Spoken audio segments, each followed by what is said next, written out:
This is a video about playing a Stormcast Eternal in the Soulbound Age of Sigmar role-playing game.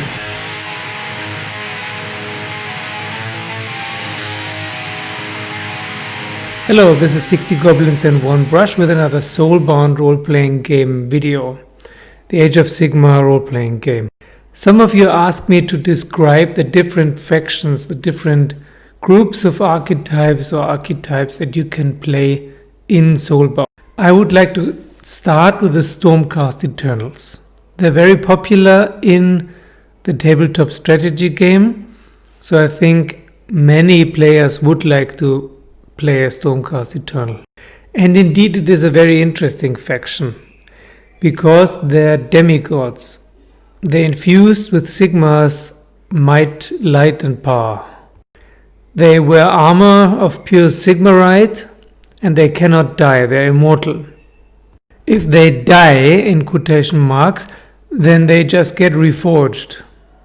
That's why Nagash is so pissed off at Sigmar. They are direct instruments of Sigmar's will. A part of Sigmar's power, divine power, is forged into the Stormcast Eternals. And there's no shred of evil and chaos left in them. They're pure, absolutely pure demigods. They're not human beings anymore as such. There are 9 feet tall hulks with golden armor and golden masks and helmets and huge weapons. 9 feet, that's 2.70 meters. And they're feared by normal human beings. They're feared because they are known to root out evil mercilessly.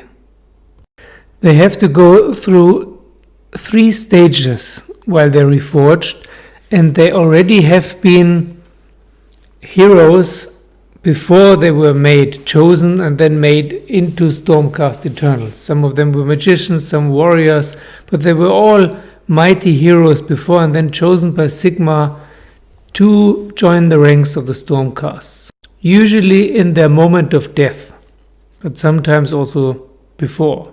And the more often they get reforged, the more they forget who they were previously before their anvil of apotheosis.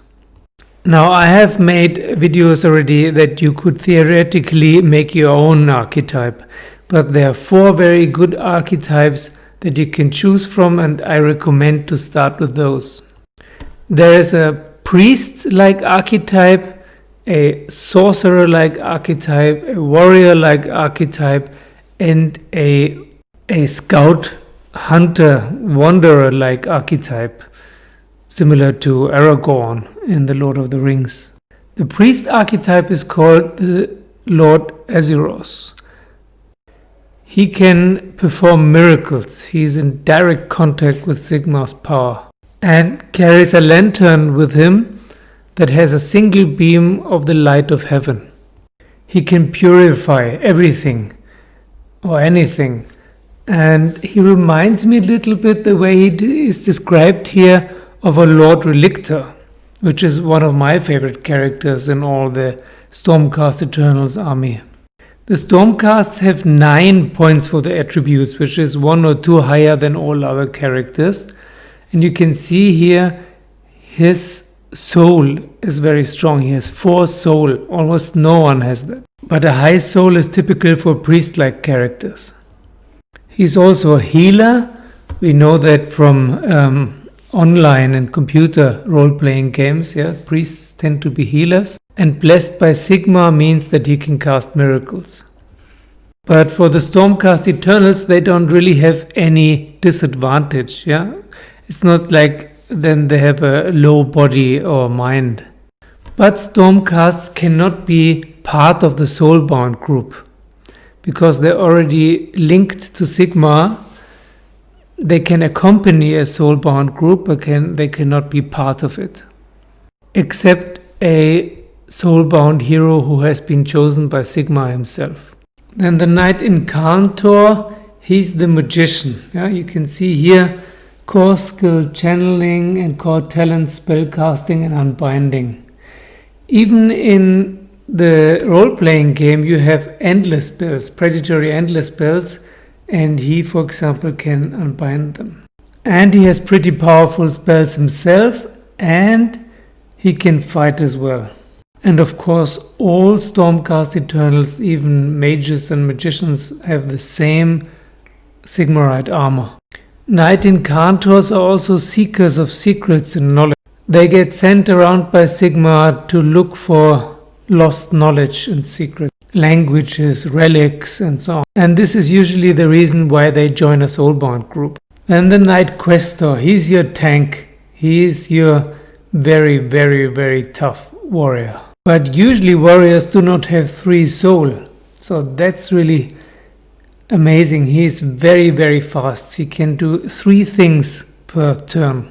Knight Questors usually get a quest, often directly by Sigmar, to do a certain thing, or to kill a certain enemy. That's why they have the core talent Heroic Challenge.